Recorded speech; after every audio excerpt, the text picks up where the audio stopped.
अस्सलाम वालेकुम दोस्तों, उर्दू पॉइंट ऑफिशियल में खुश आमदीद। हमारी मज़ीद इस तरह की वीडियोस देखने के लिए हमारे चैनल को सब्सक्राइब करें और वीडियो को लाइक करना मत भूलिएगा। रसूलुल्लाह सल्लल्लाहु अलैहि वसल्लम के ऐलान नबूवत के बाद मदीना के अंदर मौजूद यहूदी रब्बी इकट्ठे हुए और आपस के अंदर मशवरा करने लगे कि मुहम्मदुर रसूलुल्लाह सल्लल्लाहु अलैहि वसल्लम से ऐसे क्या सवाल किया जाए कि इनके नबी होने की हकीकत वाज़ेह हो जाए। ऐसे सवाल जिनका जवाब एक नबी के अलावा कोई नहीं दे सकता। लिहाजा कुछ लोग आप सल्लल्लाहु अलैहि वसल्लम की खिदमत में हाजिर होकर आप सल्लल्लाहु अलैहि वसल्लम से 3 सवाल करते हैं, जिनमें से एक सवाल ये था कि वो कौन सा शख्स था जो कि दुनिया के 3 कोनों तक गया। अल्लाह ताला ने अपने महबूब को इसका जवाब सूरह कहफ की आयत के अंदर कुछ इस तरह से दिया कि ये लोग आपसे दरियाफ्त करते हैं ज़ुल्करनैन के बारे में, आप कह दीजिए कि मैं तुम्हें इनकी कुछ खबर देता हूँ। इस आयत मुबारका के अंदर ज़ुल्करनैन नाम की एक शख्सियत का जिक्र किया गया है जिन्होंने दुनिया के 3 कोनों तक का सफ़र किया, और फिर इनके हालात यानी इस सफ़र का जिक्र भी कुरान करीम के अंदर वाज़े तौर पर इनसे अगली आयत के अंदर बयान किया गया है। ज़ुल्करनैन 580 कबल मसीह के अंदर पैदा होने वाले एक ईरानी बादशाह थे जिसे यूनानी लोग साइरस द ग्रेट और ईरानी लोग कोर्श कबीर के नाम से जानते थे। और लफ्ज़ ज़ुल्करनैन का मतलब है 2 सींग वाला, जो इनके ज़ेर असर मौजूद मेदी और पारसा सल्तनत और इनके सर पर मौजूद 2 सींग वाले ताज की तरफ इशारा करते हैं। और जिस रोज़ ज़ुल्करनैन का मकबरा खोदा गया तो इसके अंदर वाज़े तौर पर एक मुजस्मा दरियाफ्त हुआ जिस पर दुनिया के 3 हिस्सों को बनाकर दिखाया गया, जो कि इनके दुनिया में 3 कोनों के सफ़र की तरफ इशारा करते हैं। इनकी सल्तनत आज के दौर के पाकिस्तान, अफगानिस्तान और ईरान से लेकर यूनान के साहिलों तक फैली हुई थी। मगर सवाल यह है कि यहूदी आलिमों ने यह सवाल रसूलुल्लाह सल्लल्लाहु अलैहि वसल्लम से क्यों किया था। ये लोग ज़ुल्करनैन को कैसे जानते थे और इनका याजूज माजूज की कौम से क्या ताल्लुक है, आइए जानते हैं। 586 कबल मसीह के अंदर यानी ईसा अलैहिस्सलाम की पैदाइश से 586 साल पहले बाबुल यानी इराक इस वक्त एक इंतहाई एडवांस और ताकतवर सल्तनत थी। बाबुल के बादशाह बख्त नसर ने फ़लस्तीन के अंदर यरूशलेम शहर पर हमला करके फर्स्ट टेम्पल को तबाह कर दिया, खूब कत्लो गारत और लूट मार की और यहाँ की यहूदी आबादी को अपने साथ गुलाम बनाकर बाबुल ले आया। 539 कबल मसीह के अंदर ज़ुल्करनैन ने बाबुल पर हमला किया और इंतहाई आसानी से बिना किसी खून खराबे के बाबुल को फतह कर लिया। ये इंतहाई नरम दिल और इंसाफ पसंद हुक्मरान थे, इसीलिए ये जहाँ पर भी जाते लोग इनकी फौज के अंदर इनके अच्छे इखलाक और इनके इंसाफ की वजह से शामिल हो जाते हैं। इन्होंने यहाँ मौजूद यहूदी कौम के साथ भी इंतहाई अच्छा सलूक किया, इन्हें तमाम हकूक दिए, और यही वजह है कि ज़ुल्करनैन यहूदी कौम से नहीं थे, पर फिर भी यहूदी कौम इन्हें अच्छे अल्फाज से याद करती है। और यही वजह थी कि रसूलुल्लाह सल्लल्लाहु अलैहि वसल्लम से ज़ुल्करनैन के बारे में पूछने का फैसला किया गया कि वो कौन थे, क्योंकि उस वक्त चंद यहूदी रबी तारीख दानों के या अल्लाह के सिवा ये किसी को मालूम नहीं था। यहाँ पर यह जानना इंतहाई अहम है कि ज़ुल्करनैन के दुनिया के 3 हिस्सों के सफ़र के दौरान याजूज माजूज की कौम से इनकी मुलाकात कैसे हुई। याजूज माजूज की ऐसी कौम जिनका निकलना क़यामत की 10 बड़ी निशानियों में से एक है, और इनका जिक्र कुरान और हदीस दोनों के अंदर मौजूद है। कुरान करीम के सूरह कहफ के अंदर अल्लाह पाक ज़ुल्करनैन के सफ़र को कुछ इस तरह से बयान करते हैं कि वो एक राह के पीछे लगा, यानी एक सफ़र पर निकला, यहाँ तक कि वो सूरज के गरूब होने की जगह तक पहुँच गया और इसे एक कीचड़ नुमा चश्मे के अंदर गरूब होते पाया, और यहाँ इसके पास एक कौम को भी पाया। अल्लाह ने कहा कि ज़ुल्करनैन या तो तुम इसको सजा दो या इनके लिए कोई बेहतर रास्ता इख्तियार करो। यानी इस सफ़र के दौरान ज़ुल्करनैन एक कीचड़ नुमा काले पानी के चश्मे के पास से गुजरे, जहाँ पर इन्हें कौम मिली। इनके लोगों से ज़ुल्करनैन की मुलाकात हुई, जबकि इनके सामने एक ऐसा इलाका मौजूद था जहाँ पर सूरज गरूब हो रहा था। और ज़ुल्करनैन की सल्तनत के मगरिब के अंदर आज के आर्मीनिया का इलाका मौजूद था, जहाँ पर झील सवान की तरफ इशारा किया गया है, जिसकी काली रंगत और कीचड़ नुमा होना इसकी पहचान है, और ये आर्मीनिया के कुल रकबे का 5% है। इनके आसपास एक ऐसी कौम आबाद थी जो कि फितना और फसाद बर्पा करती और अपने आसपास के कबीलों पर हमला करके इनको तबाह कर देती, इनके लोगों को गुलाम बना लेती, और इस कौम का नाम था याजूज माजूज। जी हाँ, ये लोग इंसान ही थे, मगर वैशी तबीयत और फितना फसाद बर्पा करने वाले लोग, जिनकी फितरत में ये सब कुछ शामिल था। आमतौर पर लोग इस कौम को किसी गैर इंसानी या जिन्नात जैसी बदसूरत या बड़ी जिसामत की खौफनाक मखलूक से जोड़ देते हैं, जबकि ऐसा कुछ नहीं है। ये बात कन्फर्म है कि ये लोग इंसान ही हैं। और जब ज़ुल्करनैन यहाँ पर पहुँचे तो अल्लाह ने हुक्म दिया कि आपको इख्तियार है कि या तो इनको सजा दें या आपको जो मुनासिब लगे इनके साथ सलूक करें, आपको मुकम्मल इख्तियार है। इसके बाद कुरान करीम के अगले अल्फाज इस कौम की रिहाइश का पता इस तरह से देते हैं कि ये कौम 2 पहाड़ों के दरमियान ऊंचाई पर कहीं पर मौजूद थी, जहाँ से गुजरने के लिए एक रास्ते के सिवा कोई दूसरा रास्ता मौजूद नहीं था, और ये लोग कोई बात समझने के काबिल नहीं थे, ना किसी की मानते थे और ना किसी की बात को समझते थे। ان کے آس پاس رہنے والی قوموں نے ذوالقرنین سے کہا کہ یہ یاجوج ماجوج کی قومیں ہم پر حملہ کر کے ہمارا سب کچھ لوٹ لیتی ہیں، قتل و غارت کرتی ہیں، فساد پھیلاتی ہیں۔ اگر ہم آپ کے لیے پیسوں کا انتظام کر دیں تو کیا آپ ہمارے اور ان کے درمیان ایک دیوار بنا دیں گے تاکہ ان لوگوں کے حملوں کو روکا جا سکے؟ ذوالقرنین نے جواب دیا کہ اللہ نے مجھے بہت کچھ دیا ہے، بس مین پاور سے میری مدد کرو، یعنی اپنے لوگوں سے کہو کہ اس دیوار کو بنانے کے اندر میری مدد کریں۔ اور یوں ان دو پہاڑوں کے درمیان موجود راستے کو ذوالقرنین نے لوہے اور تانبے کو پگھلا کر ایک نہ ٹوٹنے والی دیوار بنا دی، اور یہ یاجوج ماجوج کے قبیلے اس دیوار کے پیچھے قید ہو کر رہ گئے۔ لیکن یہ دیوار ایک دن قیامت سے پہلے ٹوٹ جائے گی، کیونکہ یہ قوم ہر روز اس دیوار کو توڑنے کے لیے اس کی بنیادوں کے اندر کھدائی کرتی ہے، اور شام ہوتے ہی یہ کہتی ہے کہ باقی کام ہم کل کریں گے، لیکن انشاءاللہ کہنا بھول جاتی ہے کہ اللہ کی مرضی سے۔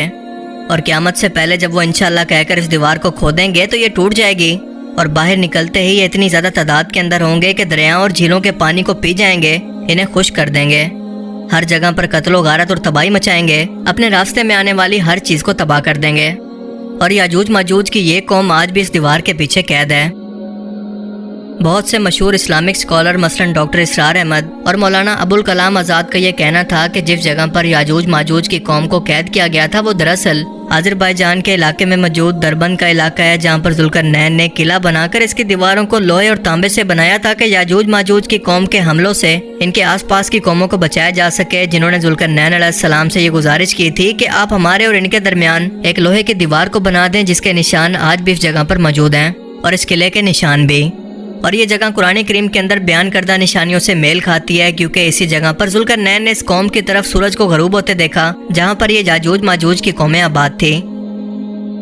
مگر بعد میں یاجوج ماجوج کی قوم کے اندر ایک بادشاہ خضر کے نام سے آیا جس نے یہودیت اختیار کر لی، اور اس کی قوم یاجوج ماجوج نے بھی۔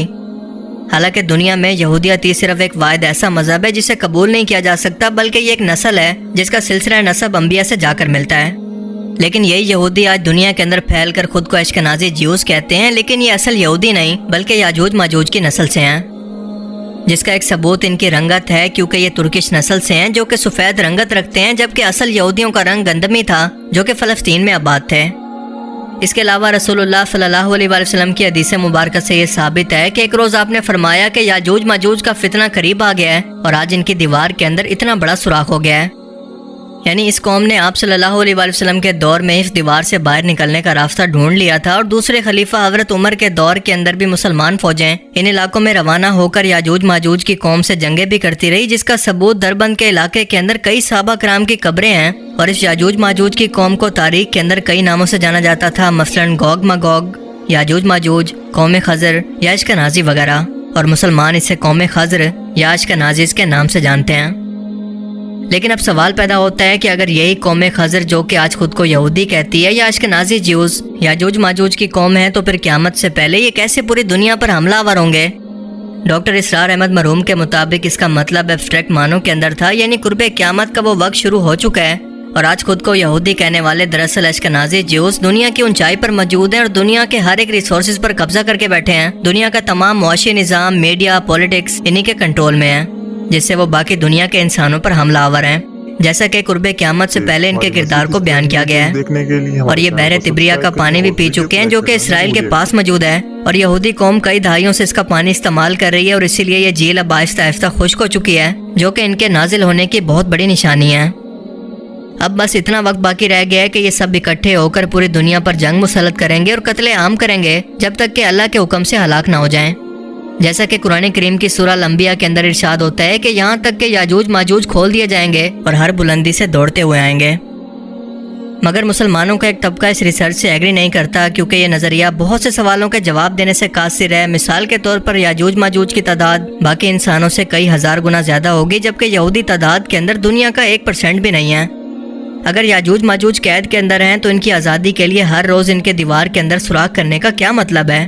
تیسرا، اگر وہ قلعے کی دیواریں ہی ذوالقرنین کی بنائی ہوئی تھی تو اس کے کھنڈرات اس وقت کہاں پر موجود ہیں؟ اور اس قلعے کی لوکیشن بھی دو پہاڑوں کے درمیان موجود راستے کو جسٹیفائی نہیں کرتی۔ اور اسی سے ملتے جلتے سوالوں کو ذہن میں رکھ کر مسلمانوں کی ایک ریسرچ ٹیم نے قرآن کے اندر موجود اس دور کے نقشے کو سامنے رکھتے ہوئے اس علاقے میں جانے اور کھوج کرنے کا فیصلہ کیا، اور کچھ ایسے حقائق کھوج نکالے جس نے دنیا کو حیرت میں ڈال دیا،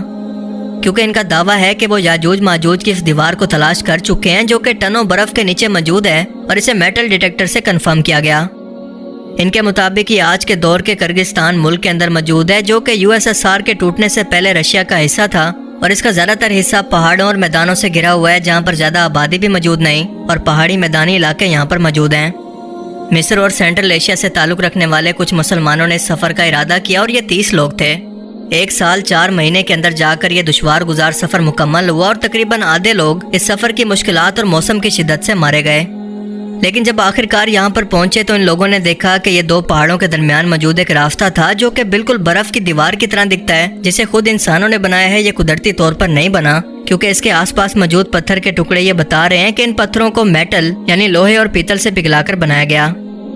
और इस दीवार पर बर्फ की मोटी तह मौजूद है, जो कि न जाने कितने हजार सालों से यहाँ पर पड़ी है और बिल्कुल फ्लैट दिखती है। ये फ्लैट बर्फ की दीवार कुदरती तौर पर बनना नामुमकिन है और कुदरत ऐसे स्ट्रक्चर नहीं बनाती। और दूसरी बात यह कि इस बेआबान और बंजर इलाके के अंदर किसी भी शख्स को इतनी बड़ी मेटल की दीवार के बनाने का आखिर क्या मकसद हो सकता है, जिसकी कोई तारीख यहाँ के मकामी लोगों को भी मालूम ना हो। इस नक्शे में आप वाज़े तौर पर 2 पहाड़ों के टिप्स यानी ऊंचाई के दरमियान में एक बर्फ़ की दीवार को देख सकते हैं और इसी दीवार की वजह से ये बर्फ़ यहाँ पर रुकी हुई है, वरना इसके आसपास के इलाके की तरह ये भी खुश्क और बंजर होते हैं। इस इलाके में इंसानों का किसी जानवर की सवारी पर या किसी गाड़ी और इवन के पैदल भी जाना मुमकिन नहीं। लेकिन जब ये लोग हेलीकॉप्टर पर बैठकर इस जगह पर लैंड करते हैं तो ये देखकर हैरान रह जाते हैं कि मेटल डिटेक्टर यहाँ बर्फ के नीचे किसी मेटल की दीवार को डिटेक्ट कर रहा है, और वो भी किसी एक जगह से नहीं बल्कि पूरी बर्फ की इस दीवार को कहीं से भी डिटेक्ट करने पर ये सिग्नल कैच किए जा सकते हैं, जिसका मतलब कि इस बर्फ के नीचे कोई बहुत बड़ी दीवार इंसानों की बनाई गई कई हजार सालों से यहाँ पर मौजूद है और दुनिया की नज़रों से आज तक छुपी रही। मगर गूगल मैप्स की मदद से पहली बार जब ये लोग यहाँ पर इकट्ठे हुए तो इन्हें अंदाजा हुआ कि इन पहाड़ी रास्तों पर जगह जगह पर खुफिया रास्ते मौजूद हो सकते हैं, जिनके अंदर कौमें याजूज माजूज अपनी नस्ल आज भी बढ़ा रही है, मगर इसे क़यामत तक के इंसानों के लिए छुपा कर रखा गया है। यानी इन्हीं पहाड़ों के नीचे इनकी एक अलग से दुनिया आबाद है, जो कि किसी मसलहत की वजह से अल्लाह ताला ने इंसानों की नज़रों से दूर रखी हुई है और इस हालिया रिसर्च ने दुनिया के अंदर तहलका मचा दिया है। लेकिन यकीन से ये कहना कि याजूज माजूज से मुतल्लिक कौन सा नज़रिया दुरुस्त है, ये मुमकिन नहीं, क्योंकि अल्लाह के रसूल सल्लल्लाहु अलैहि वसल्लम ने हमें वाज़े तौर पर इनकी निशानदेही नहीं की, क्योंकि ये बताना ज़रूरी नहीं था और ये अल्लाह का फैसला है इंसानों की आजमाइश के लिए, जो कि होकर रहेगा। देखें, किसी भी आलम दीन की रिसर्च हालात व वाक़यात पर मबनी हो सकती है। ये कोई हदीस नहीं है कि हरफ आखिर हो, और वक्त के साथ या तहकीकात के नतीजे के अंदर इस नज़रिए के अंदर कोई बदलाव भी आ सकते हैं। मगर इस वक्त इस याजूज माजूज की कौम से मुतल्लिक ये 2 नज़रियात मौजूद हैं, लेकिन इन दोनों में से इस बात पर इत्तफाक है कि ये इंसानों जैसी ही एक मखलूक हैं, जो या तो इस पहाड़ के अंदर रहकर इस दीवार की वजह से कैद हैं और क़यामत के दिन इस ऊंचाई से उतरेंगे, या फिर ये कौम खिज़र है जो कि आज खुद को अश्कनाज़ी ज्यूस कहती है मगर है नहीं, और दुनिया की हर एक ऊंचाई पर मौजूद रहकर इंसानों पर आज भी हमला आवर है। ये अल्लाह की ज़ात के सिवा कोई नहीं जानता। लेकिन आपको क्या लगता है? अपनी कीमती राय का इज़हार कमेंट सेक्शन में ज़रूर करें। अल्लाह ताला हमें समझने की और नेक अमल करने की तौफीक अता फरमाए। आमीन।